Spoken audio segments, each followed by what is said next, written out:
Geography, History and Archaeology of Biblical Sicily. Of course, I was only there a few weeks ago and I finally was able to put this presentation together, and I hope it will be of some benefit to you guys, that you learned something that you didn't know before. And so, just to let you know, Sicily is only mentioned once indirectly in the Bible at the end of the book of Acts in one verse. So just to let you know, just so you're not disappointed, Sicily isn't mentioned very much in the scripture, but it is mentioned once.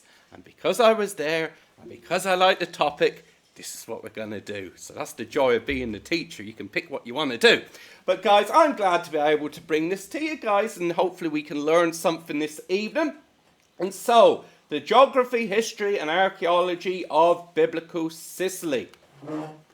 So, in this lesson, I will give a brief overview of the geography, history and archaeology of the island of Sicily, with a particular focus on the city of Syracuse during the biblical era. So in other words, the Old Testament period up until the end of the 1st century AD.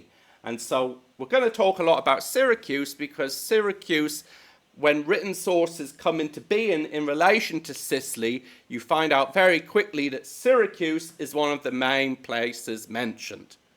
And so that's why Syracuse is so important in this lesson. And of course, Syracuse is the place where we'll see Paul stopped off on his way to Rome to face trial before the Emperor Nero.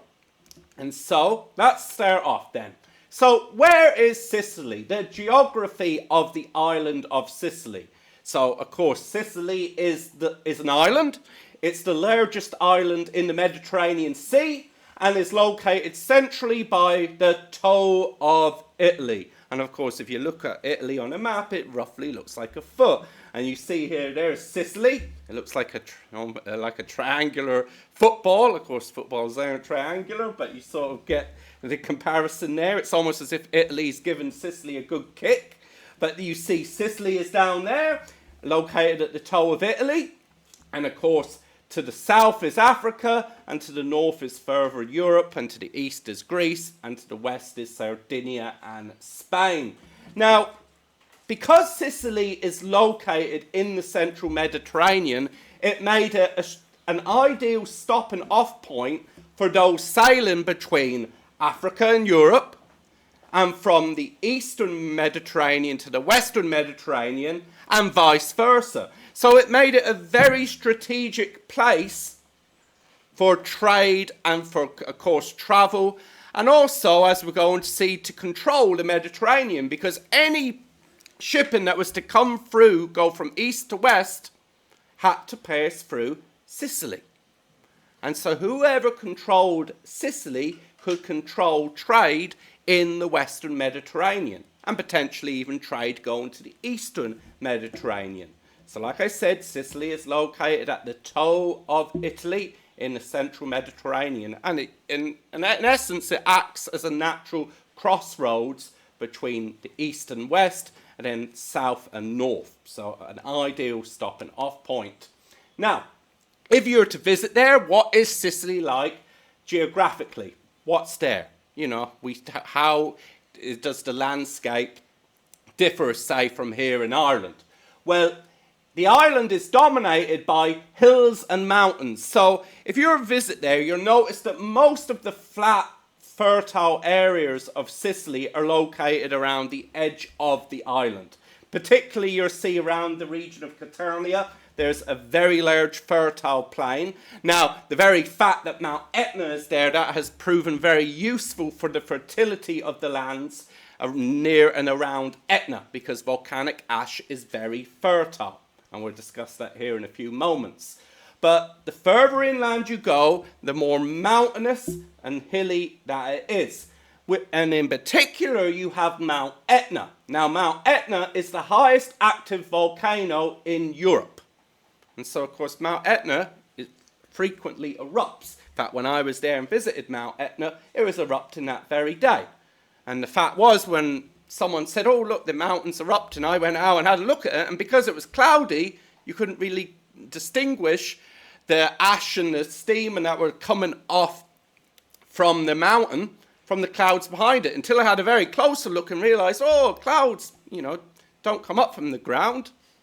And I would say, oh, the volcano is erupting. And you could actually see the lava that's just about coming over the edge of the crater. Now, you can't go all the way up to Mount Etna, but you could clearly see it. So it erupts very frequently. Of course, Mount Etna is located in the northeastern corner of the island. So around the edges of it, fertile plains. The further in you go, it gets hillier and more mountainous.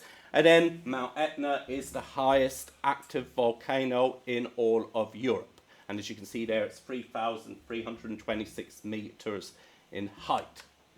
And so just to give you an idea of what the place is like from pictures, because it's all nice looking at a map, but what does it look like? Well, this is over near a place called Taormina, near where I was visiting. I stayed down there in a place called Naxos, where we're going to look at here in a moment. But Mount Etna is off in the distance. You can see it there. That's Mount Etna. It dominates the landscape around there. But of course, this is how a lot of Sicily looks, especially close to Mount Etna. Now, like I mentioned, you would say, who would want to live near an active volcano? You'd think, who would want to live near a volcano at all? Well, some of the pros of living near a volcano is that the ash that comes from a volcano is very fertile. And what that does is it produces bountiful crops in the surrounding area. Now with Etna, because it erupts frequently, it's not like a volcano like Vesuvius, which can lay dormant for a long time, but then all of a sudden, because of the pressure from the volcano itself, it will eventually erupt.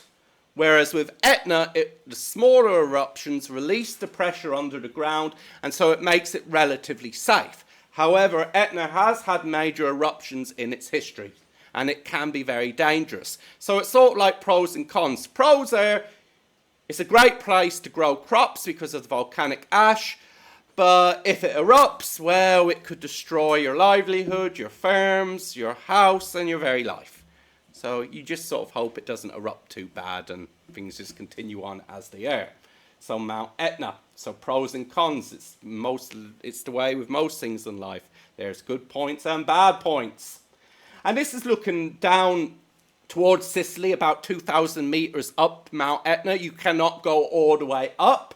But you can see here, why is it all black? Well, because this is from a lava flow that has gone down Mount Etna, which does happen fairly regularly. Now you can see here, looking down, you can see it's all fertile and green the further down the mountain you go. But you notice the extent of the lava flow here. You see there are several dormant craters there, which you can go and investigate. Of course, back behind where this picture is taken, Mount Etna is still very much active. This is looking from the Bay of Naxos, looking towards Mount Etna. You can't really tell here because it's cloudy, but even in this picture, Mount Etna is erupting. So you see, it's a fair distance away from the mountain itself, but if the volcano were to erupt sufficiently, this town of Naxos could be in danger. But it hasn't been in danger like that for a very, very, very long time, for centuries. So far living there has proved to be a good thing. Hopefully Etna will behave itself and it will not erupt in a major way at all or in a very, very, very long time. And so this is a Naxos, so it just gives you impression. Of course, in the northeastern corner of Sicily is relatively more mountainous and more rugged. But you even notice here, this is the Bay of Naxos, the harbour with its ships. But up there on the hills, you see there, that is the town of Taormina. Of course, it's an ancient town that has existed from the Greek period all the way through the Roman up until this day. And so as we're going to see in a moment, we're going to see a very good example of a Greco-Roman theatre. And this is the theatre of Taormina, looking down towards Naxos. So that picture I showed you earlier was taken from down there. Now it's looking the opposite way. Mount Etna's over there in the right where the clouds are.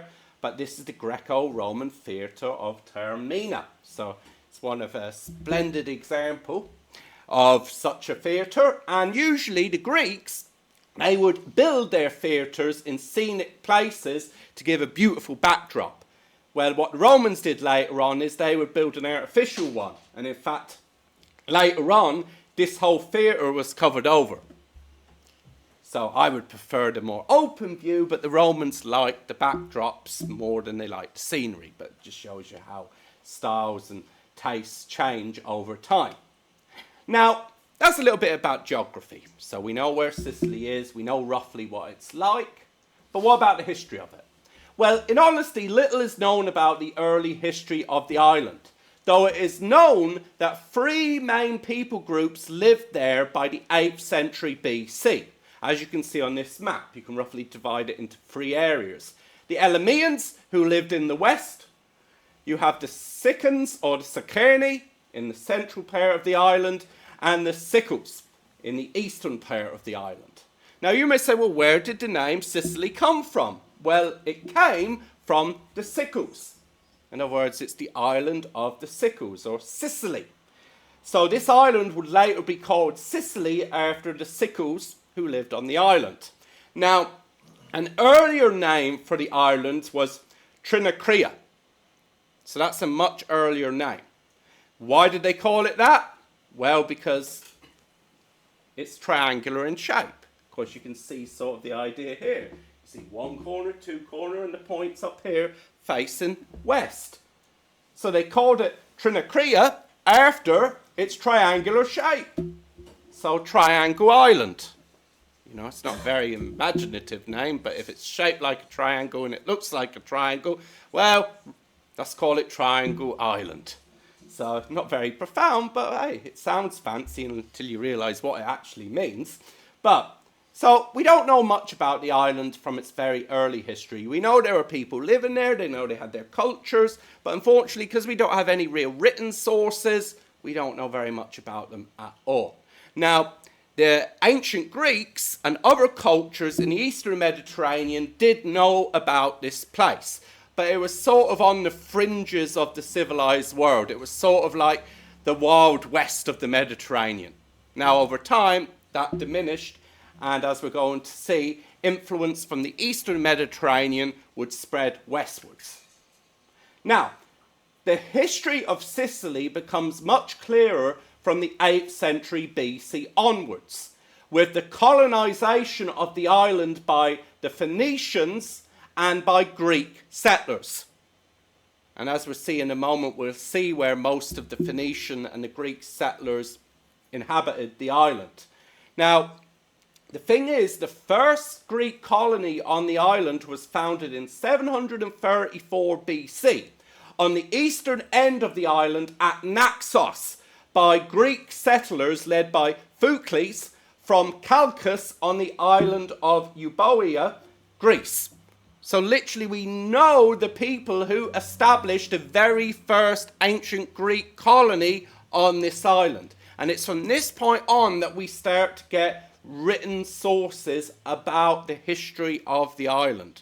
So most of the focus of the history of Sicily begins with Greece and the Greeks. Why?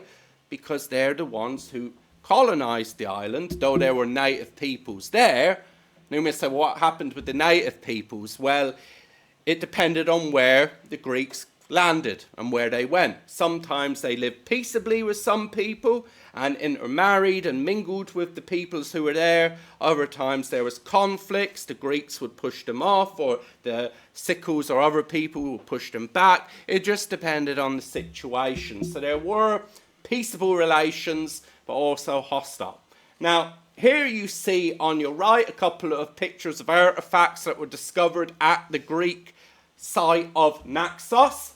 You see here on the top left a partial reconstruction of a face of a gorgon. You know, we call it Medusa, but Medusa was a gorgon. Of course, a woman who had scary snake hair. Now, we think, oh, that's scary, that's horrible. But in the ancient Greek world and Roman world, actually, the gorgon or Medusa was considered a good luck charm because they believed that this face would help to scare away evil spirits and bad luck. And I suppose a woman with a beard and big fangs and, snakes coming out of your head, yeah, that is pretty scary. It might, any evil spirits or that might think twice. But literally, it became a good luck charm and a sign of protection. You also have a Greek helmet, which you can see even has stylized hair on the front of it. And then you see many different things, a little depiction of Athena, would have held a spear, and then you have some mirrors and pots and so forth. Now, Naxos isn't the most exciting archaeological site to go to. There's not a huge amount to see there. In fact, most of it just looks like a big, overgrown, empty field. Now, it's quite a big area, but the problem is with archaeology, you need time and money and expertise and people. And that doesn't always come together too easy. It has been excavated to some degree, but a lot of it is still being left untouched. And so, don't expect to go there and see the best archaeological site in the world. It's not that. I liked it, but others look at it and think, this is boring. Well, to me it wasn't, but in time it could be developed into something more substantial. It is a big place after all. Now, just see here is the remains of some of the Greek defensive walls that were built around Naxos. Naxos was built on the coast, as we're going to see here in a moment. You also see here, just behind that wall, is the remains of ancient furnaces where they would smelt metal and so forth. And the rest of it really, if you go there, it looks a lot like this. It just looks like a big abandoned field. But under the grass and the bushes and the trees is the remains of the first Greek colony on the island. And off in the distance is the town of Taormina, where we saw that picture of that theatre on top of the hill. So one day this could become something significant. At the moment, it's interesting to visit. I liked it, and I would encourage people to go and look if they can. And of course here we actually see some remains of ancient anchors and containers that were found in the harbour of Naxos. Because you've got to remember, the Greeks were a maritime seafaring people. Most of their cities were established either on the coast or near the coast because they depended on the sea for much of their way of life. Now, Naxos is relatively important, but the most important Greek city on Sicily is Syracuse. That was founded in the very next year in 733 BC, which was founded by Greek settlers from Corinth, Greece, making it the second Greek colony on the island. Now, of course, from those who study the Bible, we know that Paul ministered in Corinth. He wrote 2 letters to the church at Corinth. And so the very same city that later on Paul would go and help establish a church and write letters to were the ones who helped to found the city of Syracuse. Now, other Greek colonies would soon be founded on or near the coasts of Sicily. The Phoenicians, who of course the Phoenicians came from what is now modern-day Lebanon. They were a Canaanite people. We've learned about them before. They had a strong connection to the sea and trade all throughout the Mediterranean. They founded their own colonies on the western end of the island. Now, this would lead to conflict between the two peoples as they expanded. At first, not so. Later on, it would cause issues. Now, here's a map that gives you a rough idea of how the island was divided in ancient times and where the Greek settlements were. So, the Phoenician or Carthaginian settlements are in the west and northwest of the island. But the Greek settlements, as you can see, they're basically all near the coast. And with more central inland, you had the more native populations, Elameans, Sicily, and Sicels. And so Syracuse is down here. So you just see there, Syracuse. And then you have Naxos up here. Now later on I'll mention this place at Hymera. That will be important later on. But it just gives you a rough idea how the island was divided. South coast, east coast, most of the north coast, Greek. West coast, western tip I should say, Phoenician, Carthaginian. So that gives you an idea of how the island was divided up.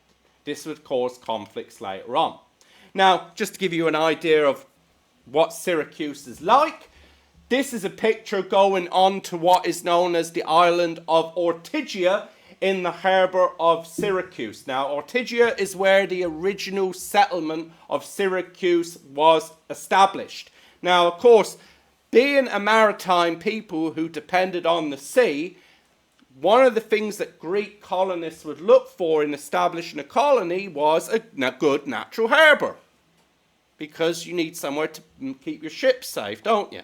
You need to have a safe harbour.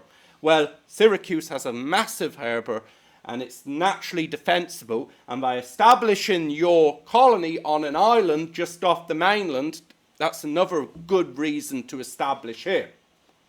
You see here, of course, it's nice sunny and clear and blue. And of course, even the sea looks invitingly nice and blue. Very hot, about 35 degrees Celsius at the time.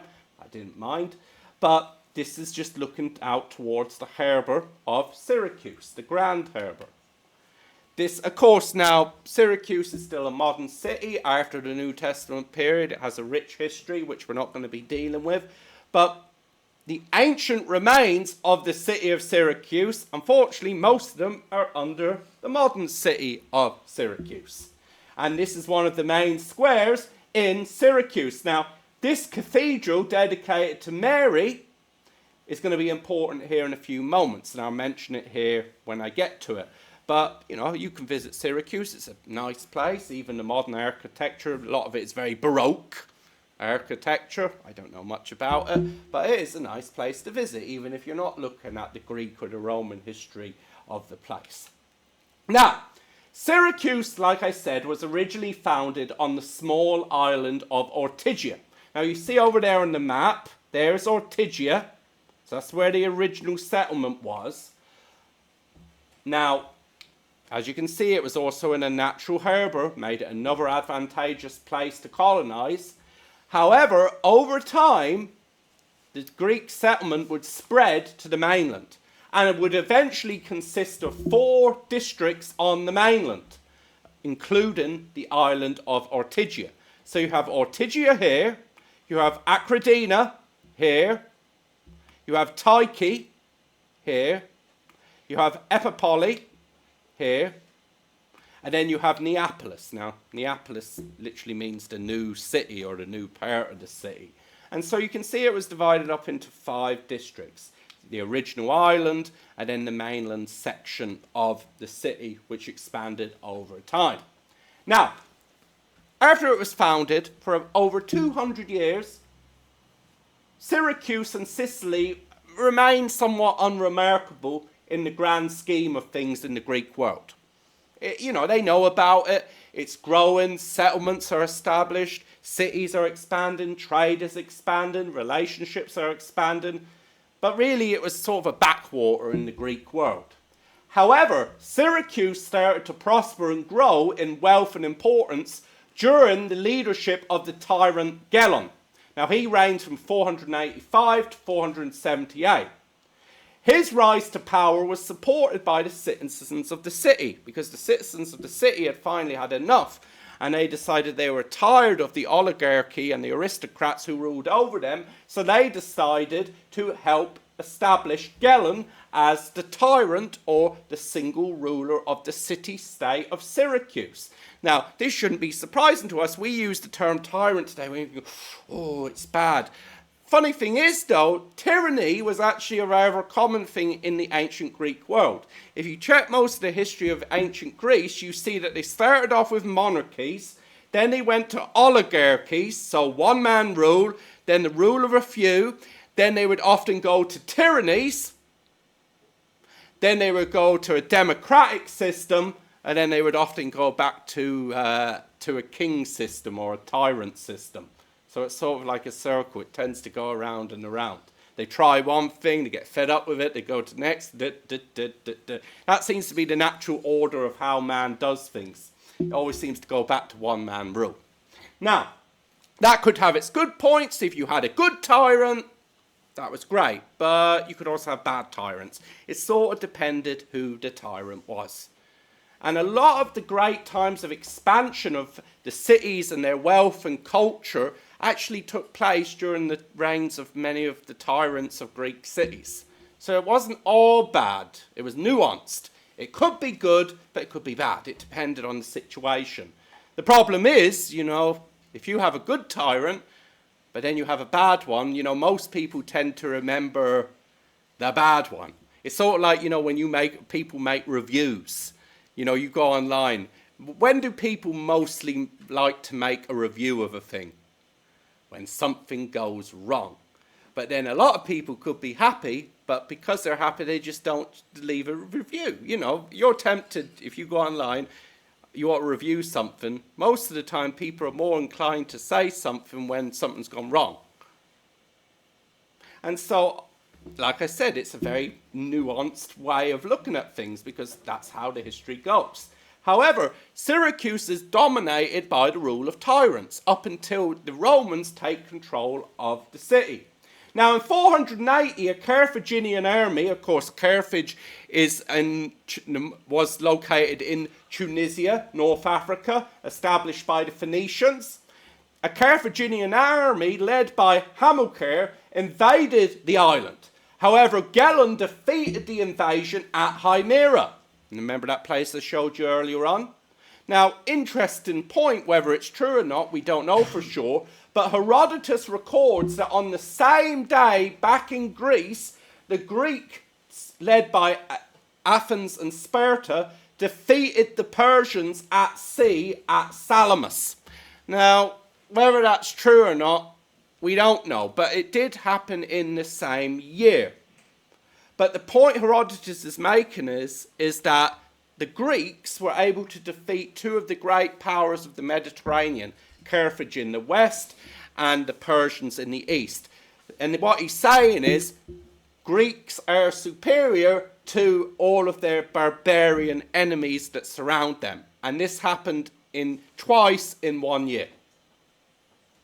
Whether it happened on the same day, we don't know. It's possible. However, it happened in the same year. Now, just a note here is Gellon. This is a coin was minted during Gellon, some reign. You see here.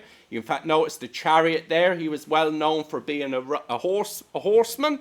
And in fact, many of the tyrants of Syracuse were known for their horsemanship and for their skill riding and chariot racing. Now, from spoils and indemnities basically means a fine, that was paid by the Carthaginians, Gellon reconstructed the Doric-style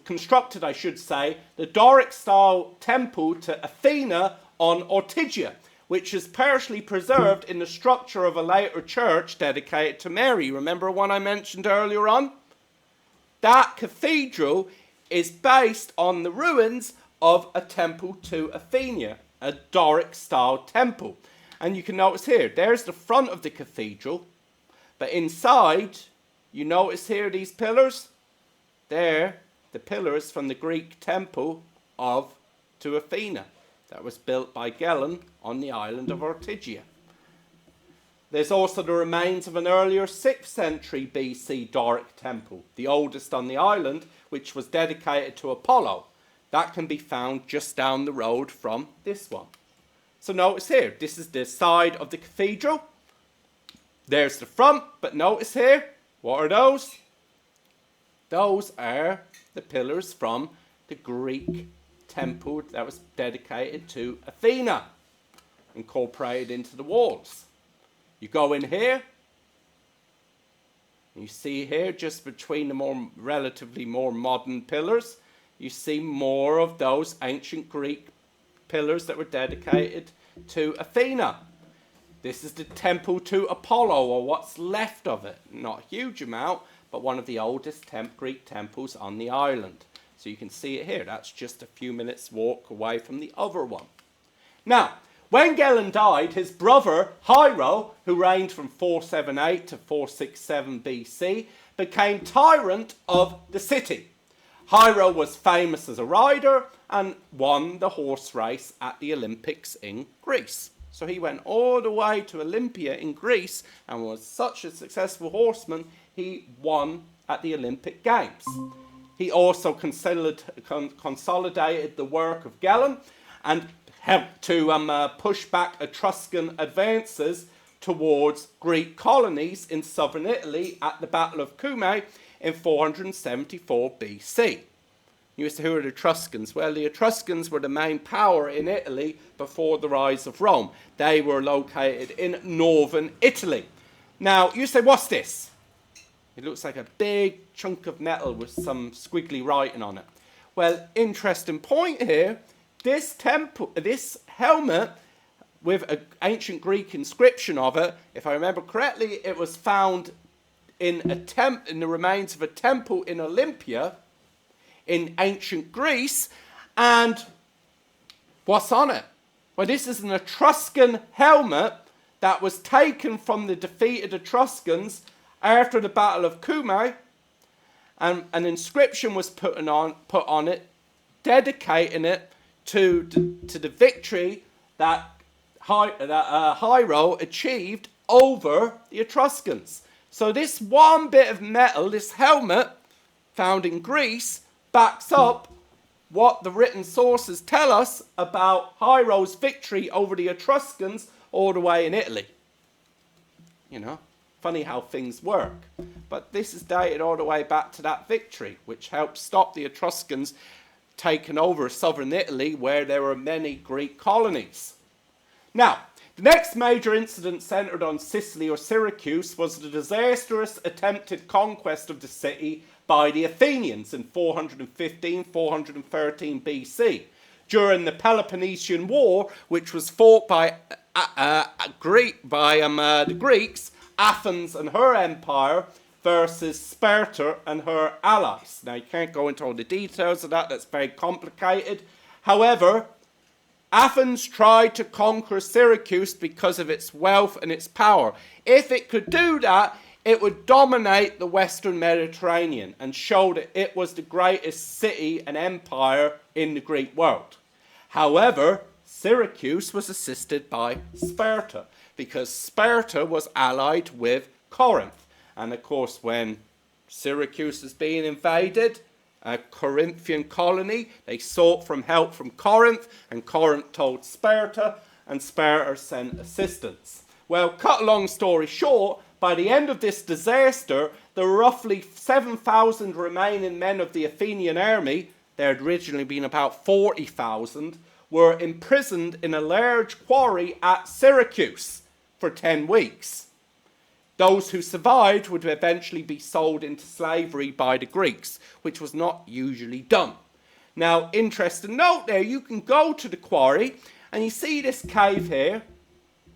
It's called the ear of Dionysius, or the mule's ear, or the ass's ear. Why is that? Because it sort of looks like a donkey's ear. This was carved out. You can see the chisel marks in there.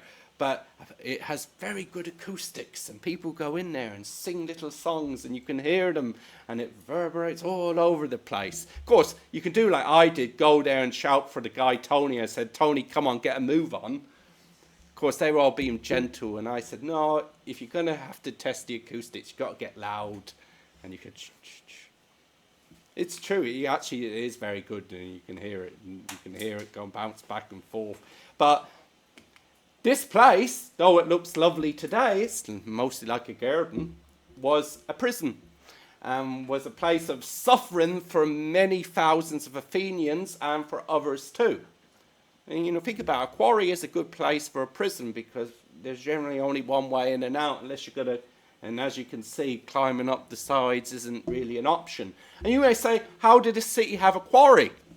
Well, because where did the city get its stone from? The quarry. You have a big hole in the ground and you could use it as a prison. And that was what the people of Syracuse did. And so you visit there today, nice place, many man-made caves and natural caves, but this used to be a prison. And before that it was a quarry. So you see here the quarry is out over there. Now, afterwards a new ruler, Dionysius, who reigned from 405 to 367 BC, arose as the new tyrant of Syracuse. You know, it's tyrant.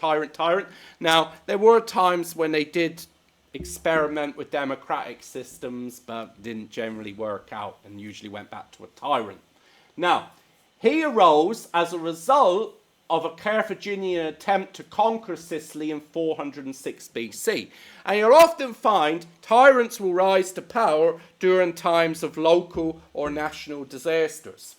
And this is what you see here. He was a warlord who extended Syracuse's control over eastern Sicily.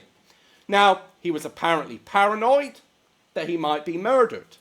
And this is where we get the story of the sword of Damocles, which apparently originates with him, which later the Roman statesman and lawyer Cicero passed down. Have you ever heard the story of the sword of Damocles? Yeah, you may have heard of the sword of Damocles. Well, how does it go? Well, Damocles was a courtier to Dionysius. And he was saying, look, he told his master, he says, look at all that you have. Look at the clothes you have and the food you have and the luxury you live in and your musicians and this and that. It must be such a wonderful experience to be you.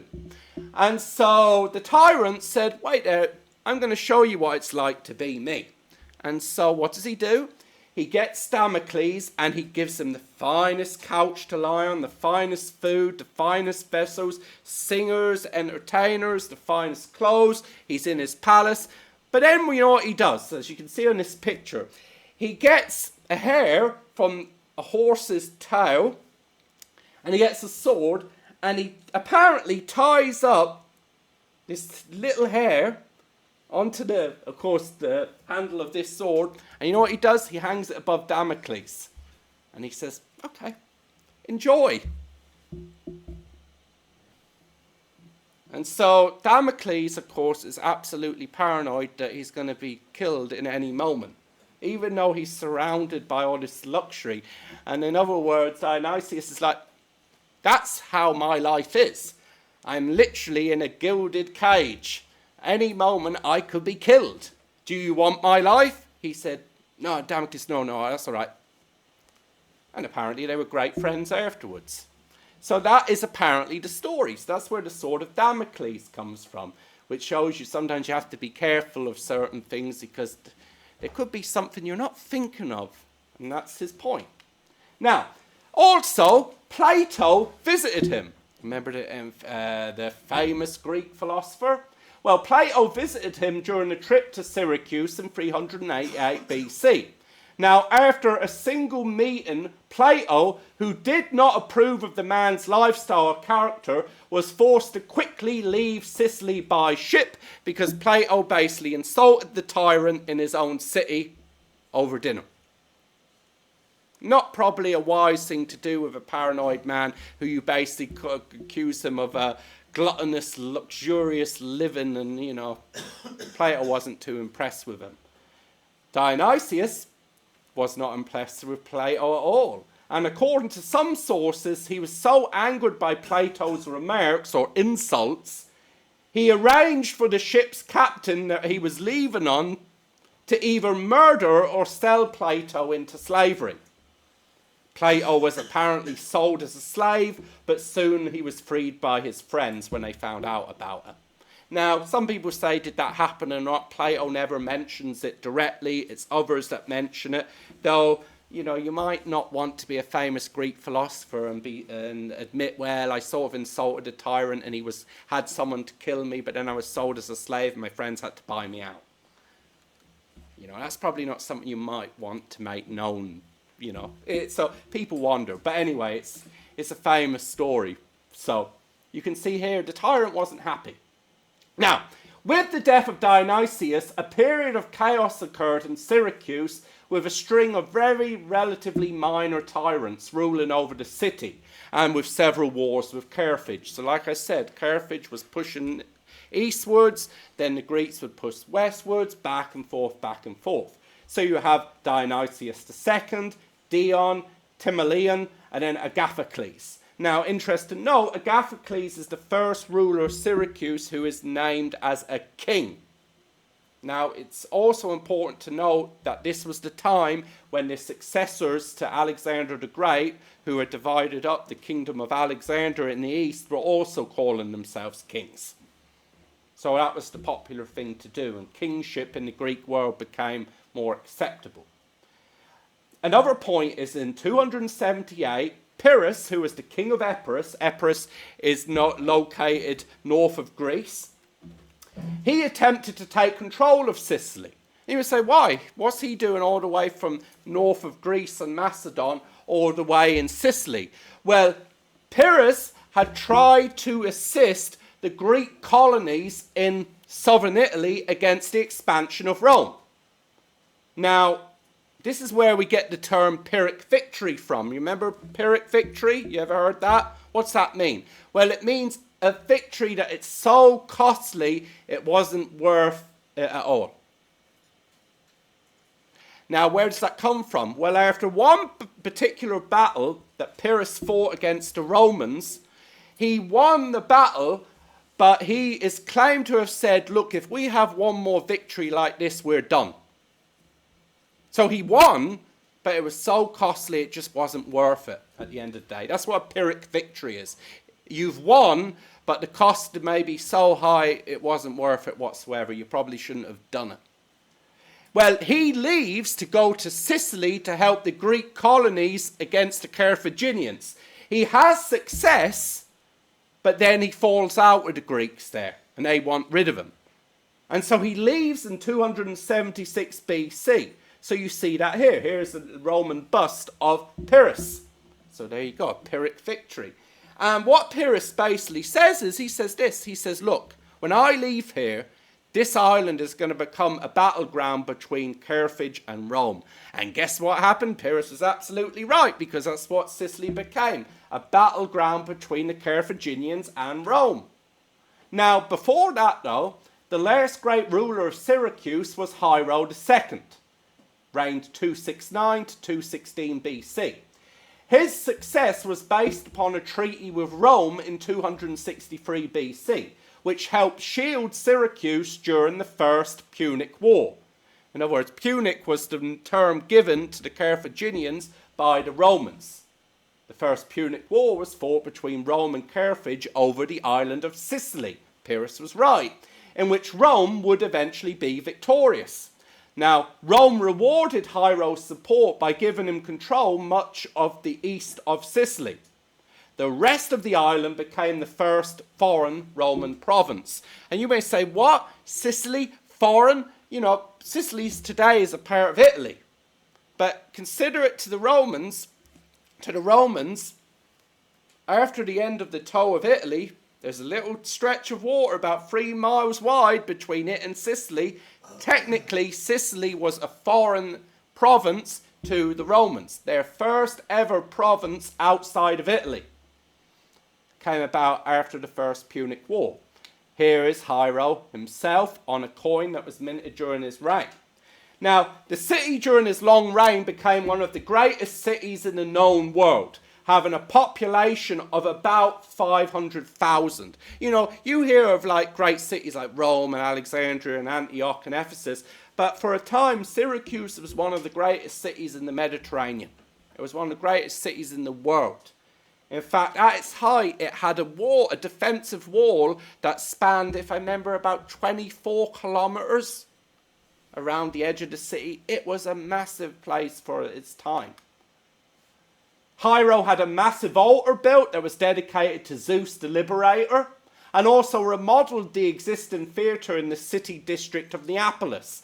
Now, here is what you will see today when you go to see the Greco-Roman theatre in Syracuse. You see a bunch of modern wooden benches and a wooden stage, because most of these theatres are still used by performers, musicians or plays or so on and so forth.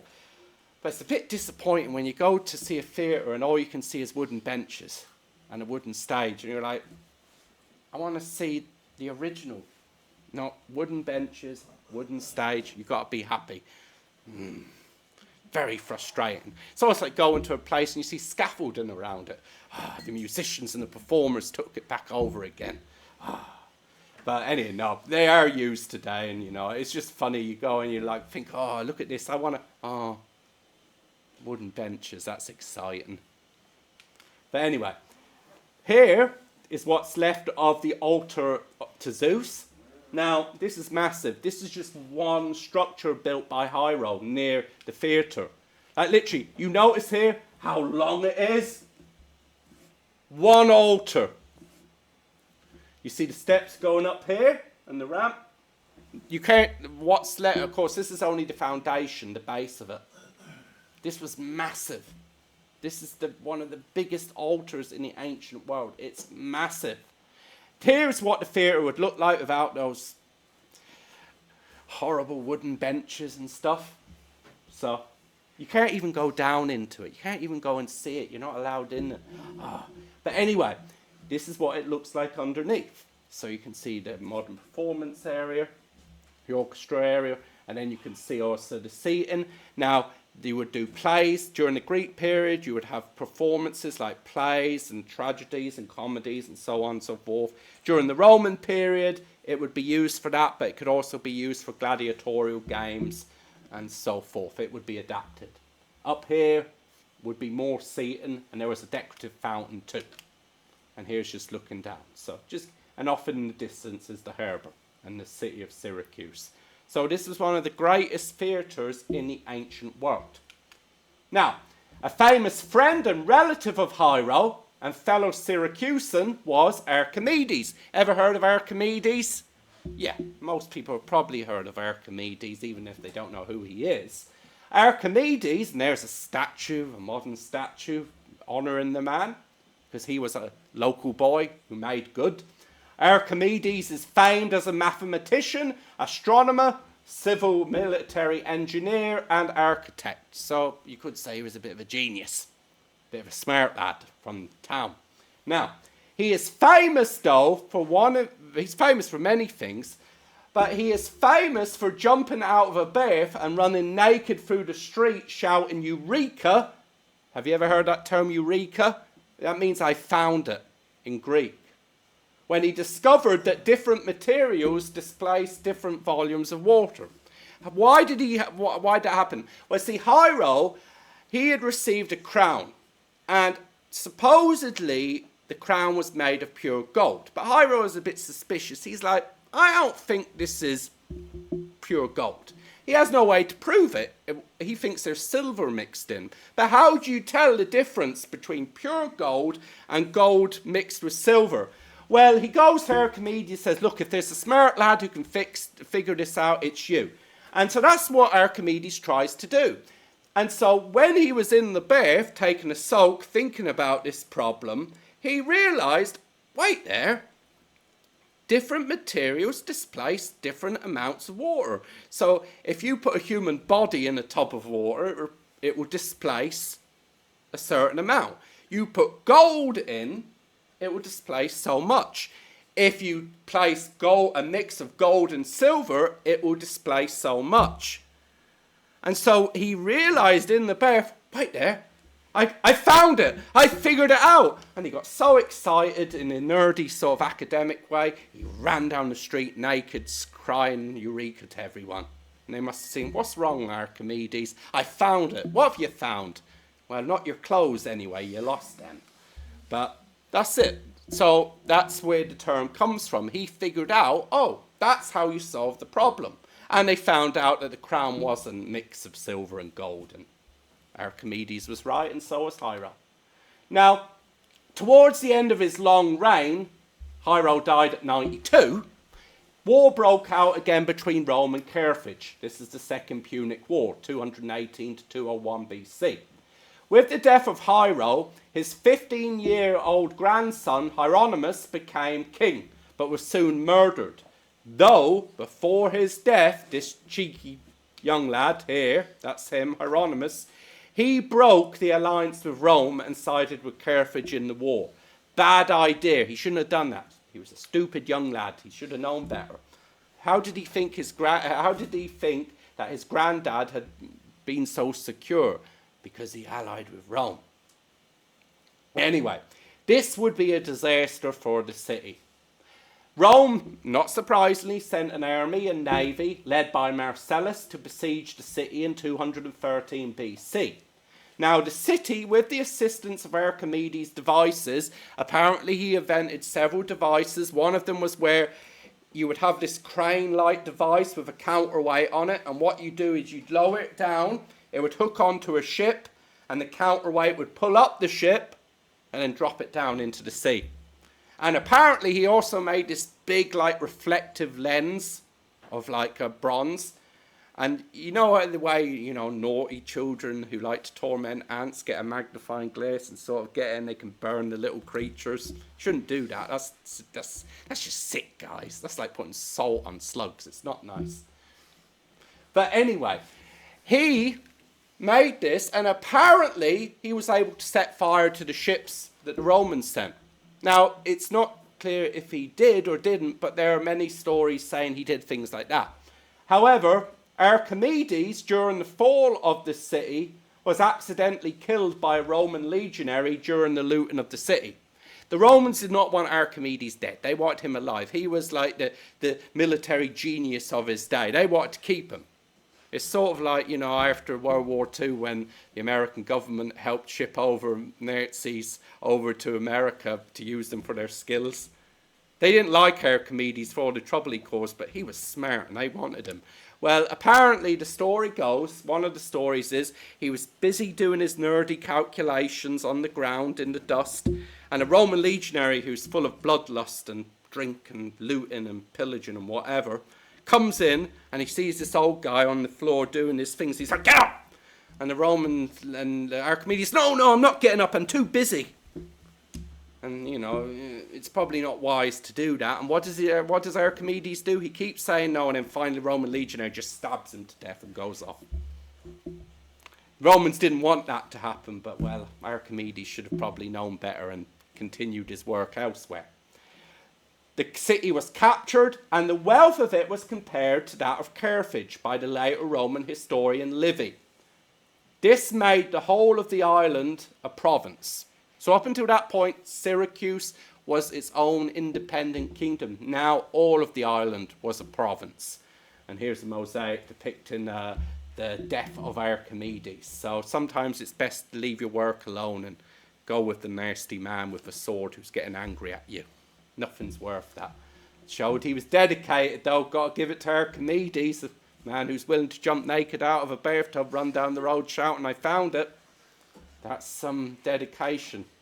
But anyway, after Syracuse became a part of the province of Sicily, the city recovered and prospered under Roman rule. And it did. In fact, it was said that Rome's love for all things Greek, especially their art and music and other things, came from the loot taken from the city. And so a lot of later Romans said that's when our city began to decline, because all of that Greek rubbish from Syracuse was bought here, and that corrupted Roman society. That's what they said. Now, afterwards, the island faced two major slave revolts in 139 and 104 BC, but both were eventually put down by Rome. So after this point, the history of Syracuse and Sicily becomes pretty quiet. It just becomes another province, a wealthy, important province within the Roman Empire. And here you can see an alabaster jar from the Roman period, and then here is a depiction of a priestess of Isis, Isis being, of course, an Egyptian god who was very popular amongst the Romans. Now, after the Roman civil wars in the 1st century BC and the rise of Augustus, Syracuse was granted the status of a Roman colony by Augustus and benefited from a major public works program, which included the building of a large amphitheatre in the city. So you see here, part of the amphitheatre here, built during the reign of Augustus. There's the entrance, and there's one going out the other side. The seating goes around it. By the time of the New Testament period, both Syracuse and Sicily were a peaceful and prosperous part of the Roman Empire. So here's just more pictures of the amphitheatre. So you notice here, there's the seating area. The performance area is down there. You can't see it. I haven't got pictures of that. That's just a modern art piece that they plopped right on top of the amphitheatre. It's a big bronze head. It's modern era. Of course, here is more evidence, the theatre at Taormina. Of course, this is a Greek theatre that was then later converted into a Roman theatre. So you can see here, even they use it for modern performances, but it's not all covered up, so I don't mind that. And then there's the view down here of Naxos, so the original Greek colony down there. Another view there. And then here is remains of an amphitheatre that was found in the city of Caternia. Now you notice here, most of the amphitheatre is under the modern city. You can go down in here. This is the area where the seating would be. So this is a smaller version of the Colosseum, which was, of course, an amphitheatre in Rome. There are many different amphitheatres across the Roman world, the Colosseum at Rome being the most famous. But here are the remains of an amphitheatre in Caternia, north of Syracuse. And so there's the modern city above it. But down here is the seating area, part of it, and the performance area. And in fact, there's tunnels, the superstructure, that go all the way under the modern buildings, which you can walk through. Not all of it, but you can walk through a lot of it. And so, that's a brief summary of geography, history, and archaeology of Sicily and Syracuse. Now, what's the connection with the Bible? Now, this is where I admit I milked this. Because Syracuse is only mentioned once in the Bible, in Acts 28, verse 12.